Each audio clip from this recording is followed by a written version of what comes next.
Good morning students. मु तुमको आजिर ए विज्ञान श्रेणी को स्वागत करुच्ची। पिलाए आमे विगत दिन मानकरे जैव विविधता, उद्भिद और प्राणी श्रेणी विभाग, विभिन्न पर्वर उद्भिद और प्राणी मानक विषय रे किछि किछि जानिले। आस आमे वर्तमान एकविंश शताब्दी रे किछि प्राणी स्थिति उपरे जानिबा। आम पृथ्वी सौर परिवार अन्य सबु ग्रह तुलन में भिन्न और स्वतंत्र। यह एकमात्र ग्रह जेउठारे जीव बास करती। यह संभव हेउची पृथ्वी पृष्ठरे मिलुथुवा माटी, पानी और पवनर अपूर्व समन्वय जोगु। अन्य हिसाब रे कहिले जलमंडल, वायुमंडल और अश्ममंडलर समष्टि स्थल रे परस्पर मध्यरे समन्वय जोगु जीव सृष्टि, विकास और जीवन धारण संभव होइछि। एही प्राकृतिक अंचल को आमे जीवमंडल बोली कहिताउ। पिला माने तुमे जानिले आश्चर्य हब। पृथ्वी और एहार उपग्रह चंद्र सूर्य ठारू प्रायतः समान दूरत्व रे रहिथिले मध्य चंद्रपृष्ठर तापमात्रा और वायुमंडल पृथ्वी ठारू संपूर्ण भिन्न, तेणु जीवन धारण पई अनुपयोगी।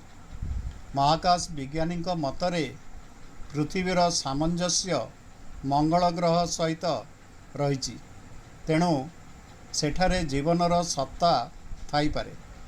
एहार सत्यता पई सेमानंक प्रचेष्टा जारी रही, मात्र ए पर्यंत सफलता मानवर हस्तगत होई नाही।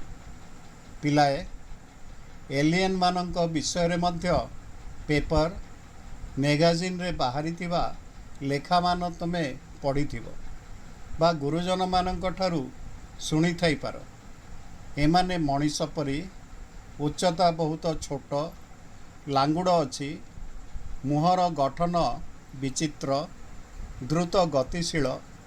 एमानंकु मनीष आज पर्यंत धरी पारि नाही। अतएव प्रश्न उठे, एमाने पृथ्वीर ना अन्य केउ ग्रहर प्राणी? एमाने मनीष ठारू अधिक बुद्धिमान कि? ए दिगरे मध्य गवेषणा चलीछि। जीवमंडल कहिले केवल जे जीवमानंकर समष्टि को बुझाए ता नुहे, बरं समग्र जीवजगत और ता सहित संश्लिष्ट परिवेश को बुझाए। पृथ्वीर समस्त छोट बड़ परिसंस्था को नहीं यह गठित। एठारे पिलाए तमे प्रश्न करिपार, परिसंस्था कहिले कौन? पिलाए गोटे अंचल रे बास करुवा समस्त उद्भिद, प्राणी, अणुजीव और माटी, पानी, पवन को नहीं यह गठित।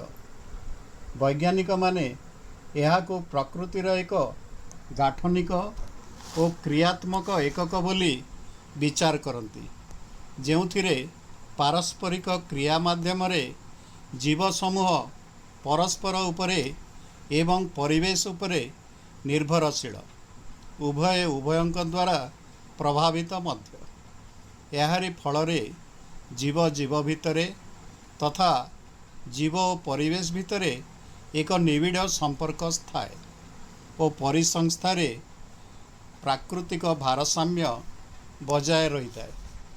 पुणी जल, वायु और मृत्तिकारे थिबा विभिन्न उपादान गुड़िकर प्राकृतिक उपाय रे पुनश्चक्रण हेबा द्वारा जीवमानंकर आवश्यकता निरंतर भावे पूरण हेउची और कोटि कोटि वर्ष धरी पृथ्वी पृष्ठरे तिष्ठि रहिचंती। एमाने हेले किछि दशंधि हेब जनसंख्यार द्रुत अभिवृद्धि और मानव समाजर विकास संगे संगे प्राकृतिक संपदर अत्यधिक व्यवहार तथा अपव्यवहार जोगु प्रदूषण, विश्व तापन जलवायु परिवर्तन और जंगलर द्रुत क्षय आदि समस्या मुंड टेकी सारी, जार प्रभाव सीधा सड़क जीव समाज उपरे पड़ुची। एथिजोगु अनेक प्रकार उपकारी प्राणी और उद्भिद पृथ्वी पृष्ठरू अपसरी गले। आहुरी अनेक वर्तमान असुरक्षित और लुप्तप्राय अवस्था अछंती। एभली अवस्था नेतृवृंद, परिवेशविद, जंगल विभाग, प्रकृति प्रेमी और सचेतन नागरिक गण को चिंतारे पकाई देइछि। बेल थाउ थाउ जनसंख्या वृद्धि और प्राकृतिक संपदर उचित व्यवहार रे आमर चिंताधारा बदलैबा सह परिवेशर क्षति न करी अर्थनैतिक उन्नति तथा सामाजिक अग्रगति किपरि करा जाई परिबो से दिगरे दृढ़ पदक्षेप नेबा अत्यंत जरूरी अटे। आवश्यक नीति नियम और आईन प्रणयन करी तार सुपरिचालना करिबा उचित। तेबे जाई जंगल और वन्य प्राणी सुरक्षित रही पारिबे, नहेले भविष्यत अंधकारमय होई पड़िबो। वन्य प्राणी सुरक्षा और रक्षणाबेक्षण पई IUCN बा international union for conservation of nature and natural resources नामक एक आंतर्जातिक संस्था गठित होईछि। एही संस्था 1966 मसीहारू विपन्न जातिंक उपरे एक चिठा पुस्तक रेड डाटा बुक प्रस्तुत करी पृथ्वीर सबु देश को जोगाई देइछि। एहाकु आधार करी जीवजाति मानकर सुरक्षा पाई अंतर्जातीय और जातीय स्तर रे उद्यम करा जाउछि। पिलाए जो संस्था जीव समाजर स्थिति पाई एते काम करुछि, आस आमे तारी विषय रे भल भावे जानिबा निहाती आवश्यक अटे। पिलाए एही संस्थाटी जन्म नेइथिला 1948 मसीहा अक्टोबर मास 5 तारिख रे फ्रांस देश रे। जूलियन हक्सले यार प्रतिष्ठाता सभ्य थिले। लक्ष्य थिला प्रकृति तथा प्राकृतिक संपदर सुरक्षा पाई जनसाधारण को उत्साहित और सहयोग करिबा। ए संस्थार मुख्य कार्यालय स्विट्जरलैंड रो ग्लांड सहर रे अवस्थित। वर्तमान ग्रेथेल आगुलर यार CEO अछंती एवं IUCN परिवार रो मोट सदस्यंक संख्या हेउची 1300। एही संस्था पृथ्वीर विभिन्न देशर प्राकृतिक संपद उपरे तथ्य संग्रह करे, ताकू विश्लेषण करी और गवेषणात्मक फलाफल बाहर करी प्रकृतिर सुरक्षा पाई आवश्यक पदक्षेप नेबाकू अनुरोध करे। तार मतरे मानव समाजर विकास, आर्थिक प्रगति और प्रकृतिर संरक्षण एकत्र भावरे हेबा उचित। पिलामाने IUCN वन्य प्राणी विपन्न स्थिति रे उद्वेग प्रकाश करी किपरि तांक स्थिति रे सुधार अणा जाई परिबो से दिगरे दृष्टि निक्षेप करी विपन्न जातिर वन्य जीवों को विभिन्न वर्गरे विभक्त करिछि। सेगुड़िक हला विलुप्त जाति, लुप्तप्राय जाति, असुरक्षित जाति, दुर्लभ जाति, कम जना जाउतुवा जाति। आस आमे उपरोक्त जातिर जीव मानक विषय रे टिके विस्तृत भाव रे आलोचना करिबा। विलुप्त जाति एही जीव माने अन्यून 50 वर्ष हला अदृश्य हो जाइछंती ओ एमाने पृथ्वी पृष्ठरू अपसरी गलेनी बोली विचार करा जाउची। भारतर चिताबाघ, टास्मानिया बाघ, ପାହାଡ଼ି ଛେଳି, ମେରୁ ଅଞ୍ଚଳର ବାଘ, ଡୋଡୋ, ମାମଥ ଆଦି ଏହାର ଅନ୍ତର୍ଭୁକ୍ତ। ତାହେଲେ ଏହି ଉଦାହରଣର କିଛି ପ୍ରାଣୀମାନଙ୍କ ବିଷୟରେ ଆଲୋଚନା କରିବା। ଡୋଡୋ ଭାରତ ମହାସାଗରରେ ଥିବା ମରିସସ୍ ଦ୍ୱୀପରେ ଏମାନେ ଦେଖାଯାଉଥିଲେ। ବହୁ ବର୍ଷ ପୂର୍ବେ ସେଠାକୁ ଯିବାକୁ କୌଣସି ସମୁଦ୍ର ପଥ ନଥିଲା, ଫଳରେ ବହୁଦିନ ପର୍ଯ୍ୟନ୍ତ ଲୋକଙ୍କ ପାଦ ଏ ଦ୍ୱୀପରେ ପଡ଼ିନଥିଲା। ପ୍ରଥମେ ପର୍ତ୍ତୁଗୀଜ ଓ ପରେ ପରେ ଡଚ୍ ମାନେ ଆସି ଏଠି ବସତି ସ୍ଥାପନ କଲେ। ଡୋଡୋ ଏକ ପକ୍ଷୀ ଯାହାର ଉଚ୍ଚତା ପ୍ରାୟ 1 ମିଟର, ଓଜନ 20 କେଜି, ଶରୀର ତୁଳନାରେ ଡେଣା ଛୋଟ, ତେଣୁ ଉଡ଼ିପାରେ ନାହିଁ। ଶରୀର ପୃଥଳକାୟ ହୋଇଥିବାରୁ ଶୀଘ୍ର ଯାଇପାରେ ନାହିଁ, ତେଣୁ ଶିକାରୀ ବା ମାଂସାଶୀ ପ୍ରାଣୀଙ୍କ ହାବୁଡ଼ରେ ପଡ଼ି ମୃତ୍ୟୁ ମୁଖରେ ପଡ଼େ। ମାଂସ ମଧ୍ୟ ମିଠା, ତେଣୁ ଶୀଘ୍ର ବିଲୋପ ପାଇଗଲେ। ହଜାର ହଜାର ବର୍ଷ ରାଜୁତି କଲା ପରେ ନିକଟ ଅତୀତରେ ଲୋପ ପାଇଯାଇଛି। ମାମଥ ଦେହ ସାରା ଲୋମ ଥିବାରୁ ଏମାନଙ୍କୁ ଲୋମଶ ହସ୍ତୀ ବୋଲି କୁହାଯାଏ। ଏମାନେ ଆଫ୍ରିକା, ୟୁରୋପ, ଏସିଆ ଓ ଆମେରିକା ଆଦି ଅଞ୍ଚଳରେ ବହୁ ବର୍ଷ ପୂର୍ବେ ରାଜୁତି କରୁଥିଲେ। ଏମାନଙ୍କ ଶରୀର ବର୍ତ୍ତମାନ ଦେଖାଯାଉଥିବା ହାତୀଙ୍କ ଠାରୁ ବହୁତ ବଡ଼, ଦାନ୍ତ ବଡ଼ ଓ ବକ୍ର। ପରିସ୍ଥାନର ଅଭାବ ହେତୁ ଏମାନେ ବିଲୁପ୍ତ ହୋଇଯାଇଛନ୍ତି। ଭାରତର ଚିତାବାଘ ଏଗୁଡ଼ିକ ଇରାନ, ପାକିସ୍ତାନ ଓ ଭାରତର ବିସ୍ତୀର୍ଣ୍ଣ ତୃଣଭୂମିରେ ବୁଦାଳିଆ ସ୍ଥାନରେ ଦେଖାଯାଉଥିଲେ। ବର୍ତ୍ତମାନ ଏମାନେ ବିଲୁପ୍ତ ଜାତିର ଅନ୍ତର୍ଭୁକ୍ତ। ବହୁତ କମ୍ ସଂଖ୍ୟାରେ କିଛି ସଂରକ୍ଷିତ ଅଭୟାରଣ୍ୟରେ ଏମାନେ ଦେଖାଯାଉଛନ୍ତି।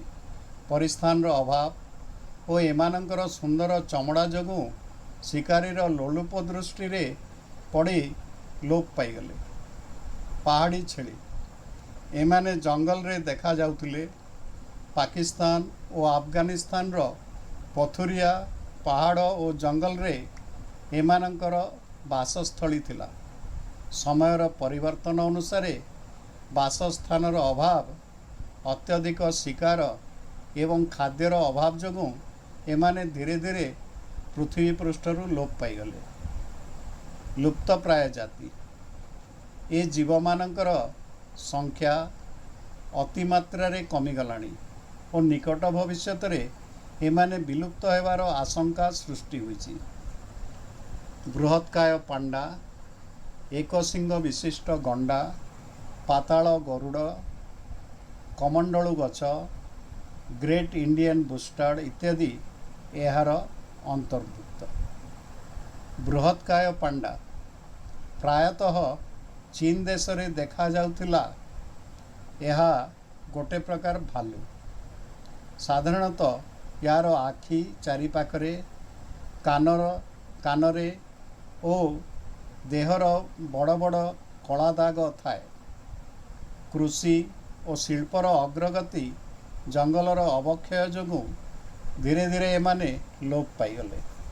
ଏଗୁଡ଼ିକ ବାଉଁଶର କଅଁଳିଆ ଅଂଶ, ପତ୍ର, ଘାସ ଓ ଜଙ୍ଗଲୀ ମୂଳ, ପକ୍ଷୀ, ମୂଷା, କମଳା, କଦଳୀ ଏମାନଙ୍କର ପ୍ରିୟ ଖାଦ୍ୟ। ଅର୍ଥାତ୍ ଦେଖିବାକୁ ଗଲେ ଏମାନେ ସର୍ବାହାରୀ ଥିଲେ। 2015ରେ ମାତ୍ର 268ଟି ବଞ୍ଚିଥିଲେ। କମଣ୍ଡଳୁ ଗଛ ଏହାକୁ ଇଂରାଜୀରେ ପିଚର ପ୍ଲାଣ୍ଟ ବୋଲି କହନ୍ତି। ଏହା ଏକ ମାଂସାହାରୀ ଗଛ। ଏହାର ପତ୍ରର ଅଗ୍ରଭାଗଟି ପରିବର୍ତ୍ତିତ ହୋଇ ବିଶେଷ ଭାବେ ତିଆରି ହୋଇଥାଏ ବା ସଂଯୋଜିତ ହୋଇଥାଏ, ଯାହା କମଣ୍ଡଳୁ ଆକୃତିର ଦେଖାଯାଏ, ତେଣୁ କମଣ୍ଡଳୁ ଗଛ ବୋଲି କହନ୍ତି। ଏହାର ଭିତର ପାଖଟି ମୁଣା ପରି, ଯେଉଁଥିରେ ଖାଦ୍ୟ ହଜମ କରିବାରେ ସହାୟକ ହେଉଥିବା ଏନଜାଇମ୍ ଭରପୁର ଥାଏ। ପୁଣି ମୁଣାର ଉପରେ ଘୋଡ଼ଣୀ ଥାଏ। ଯେଉଁଥିରେ ମଧୁଗ୍ରନ୍ଥି ଥାଇ କୀଟପତଙ୍ଗମାନଙ୍କୁ ଆକୃଷ୍ଟ କରେ। କୌଣସି ପତଙ୍ଗ ମୁଣା ଭିତରେ ପଶିଗଲେ ଘୋଡ଼ଣୀଟି ଆପେ ଆପେ ବନ୍ଦ ହୋଇଯାଏ। ଏକଶିଙ୍ଗ ବିଶିଷ୍ଟ ଗଣ୍ଡା। ଏହି ଜୀବଟି କେବଳ ଭାରତର ଆସାମ ସ୍ଥିତ କାଜିରଙ୍ଗା ଜାତୀୟ ଉଦ୍ୟାନରେ ଦେଖାଯାଏ। ଦିନ ଥିଲା ଏହି ପ୍ରାଣୀ ଗାଙ୍ଗେୟ ସମତଳ ଅଞ୍ଚଳ ଓ ତା ଆଖପାଖ ବୁଦାଳିଆ ସ୍ଥାନରେ ଦେଖାଯାଉଥିଲା। ଦକ୍ଷିଣ ନେପାଳରେ ମଧ୍ୟ ଦେଖାଯାଉଥିବା କିଛି ବହିରେ ଉଲ୍ଲେଖ ଅଛି। ଗଣ୍ଡାର ଉଚ୍ଚତା ପ୍ରାୟ 1.5 ମିଟର, ଲମ୍ବ 2 ରୁ 3 ମିଟର ଭିତରେ। ଏମାନଙ୍କର ଓଜନ 1600 ରୁ 2200 କେଜି ମଧ୍ୟରେ। ପୁରୁଷ ଗଣ୍ଡା ମାଈ ଗଣ୍ଡାଠାରୁ ଉଚ୍ଚ ଓ ବେଶୀ ଓଜନ ବିଶିଷ୍ଟ। ପରାଧୀନ ଭାରତରେ ଜଣେ ବ୍ରିଟିଶ ସୈନ୍ୟ ଏକାକୀ 200 ଗଣ୍ଡା ଗୁଳି କରି ମାରିଥିବାର ଦୃଷ୍ଟାନ୍ତ ଅଛି। ଏହିପରି ଅନେକ ଶିକାରୀ ଏମାନଙ୍କୁ ମାରି ତାର ବିଭିନ୍ନ ଅଂଶ ବିକ୍ରି କରନ୍ତି। ଗଣ୍ଡାର ଶିଙ୍ଗରୁ ଚୀନରେ ଔଷଧ ତିଆରି କରୁଥିବାରୁ ଶିକାରୀମାନେ ଲାଭ ଆଶାରେ ଗୁଳି କରି, ଇଲେକ୍ଟ୍ରିକ୍ କରେଣ୍ଟ ଦେଇ ବା ବିଷ ପ୍ରୟୋଗ କରି ମାରି ଦେଉଛନ୍ତି। ଫଳରେ ଏମାନଙ୍କ ସଂଖ୍ୟା ଦ୍ରୁତ ହ୍ରାସ ପାଉଛି। Great Indian bustard. ଏହି ପ୍ରାଣୀ ଭାରତୀୟ ଉପଦ୍ୱୀପରେ ଦେଖାଯାଏ। ଉଡ଼ିପାରୁଥିବା ପକ୍ଷୀମାନଙ୍କ ମଧ୍ୟରୁ ଏହା ସବୁଠାରୁ ଓଜନିଆ ପକ୍ଷୀ। ଦେଖିବାକୁ ଆଫ୍ରିକାରେ ଦେଖାଯାଉଥିବା ଓଷ୍ଟ୍ରିଚ୍ ପରି। ଏ ପକ୍ଷୀର ପ୍ରାକୃତିକ ବାସସ୍ଥଳୀର ଅଭାବ ଓ ଦ୍ରୁତ ଶିକାର ଯୋଗୁଁ ଏମାନଙ୍କ ସଂଖ୍ୟା ବହୁତ କମିଯାଇଛି। ଆନ୍ଧ୍ରପ୍ରଦେଶ, କର୍ଣ୍ଣାଟକ, ମହାରାଷ୍ଟ୍ର ଓ ମଧ୍ୟପ୍ରଦେଶର ତୃଣଭୂମି ମାନଙ୍କରେ ଦେଖାଯାଏ। ମାଈ ପକ୍ଷୀର ମାଂସ ପୁରୁଷ ପକ୍ଷୀର ମାଂସ ଅପେକ୍ଷା ମିଠା ଥିବାରୁ ଶିକାରୀ ମାଈ ପକ୍ଷୀଙ୍କୁ ବେଶୀ ଶିକାର କରେ, ଯାହାଫଳରେ ବଂଶବୃଦ୍ଧିରେ ବାଧା ଉପୁଜେ। ଅସୁରକ୍ଷିତ ଜାତି। ଏହି ଜାତି ଅନ୍ତର୍ଗତ ଜୀବମାନଙ୍କର ଶିକାର ଓ ବ୍ୟବହାର ଅତିମାତ୍ରାରେ ହେଉଥିବାରୁ ଏବଂ ଏମାନଙ୍କ ସଂରକ୍ଷଣ ପାଇଁ କୌଣସି ବିଶେଷ ପଦକ୍ଷେପ ନିଆଯାଉନଥିବାରୁ ଏମାନଙ୍କୁ ଅସୁରକ୍ଷିତ ଜାତି ବୋଲି କୁହାଯାଉଛି। ଭବିଷ୍ୟତରେ ଏମାନଙ୍କ ବିଲୁପ୍ତ ହେବାର ଆଶଙ୍କା ସୃଷ୍ଟି ହେଉଛି। ଉଦାହରଣ ଔଷଧୀୟ ଗୁଳ୍ମ, ସରୀସୃପ ଓ ତୃଣଭୋଜୀ ପ୍ରାଣୀ। ଦୁର୍ଲଭ ଜାତି। ଏ ଜାତିର ଖୁବ୍ କମ୍ ସଂଖ୍ୟକ ଜୀବ ପୃଥିବୀ ପୃଷ୍ଠରେ କେତେକ ନିର୍ଦ୍ଦିଷ୍ଟ ସ୍ଥାନରେ ହିଁ ରହିଛନ୍ତି। ଏମାନଙ୍କ ସଂଖ୍ୟା ବୃଦ୍ଧି ଅତି ମନ୍ଥର ଓ ଏମାନଙ୍କର ସଂରକ୍ଷଣ ପାଇଁ ବିଶେଷ ପ୍ରକାରର ପଦକ୍ଷେପ ଦରକାର।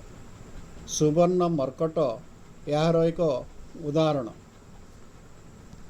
ସୁବର୍ଣ୍ଣ ମର୍କଟ। ଏ ଜାତୀୟ ମାଙ୍କଡ଼ର ପୃଷ୍ଠଭାଗ ସୁନେଲି ରଙ୍ଗ ଥିବାରୁ ସୁନ୍ଦର ଦେଖାଯାଏ।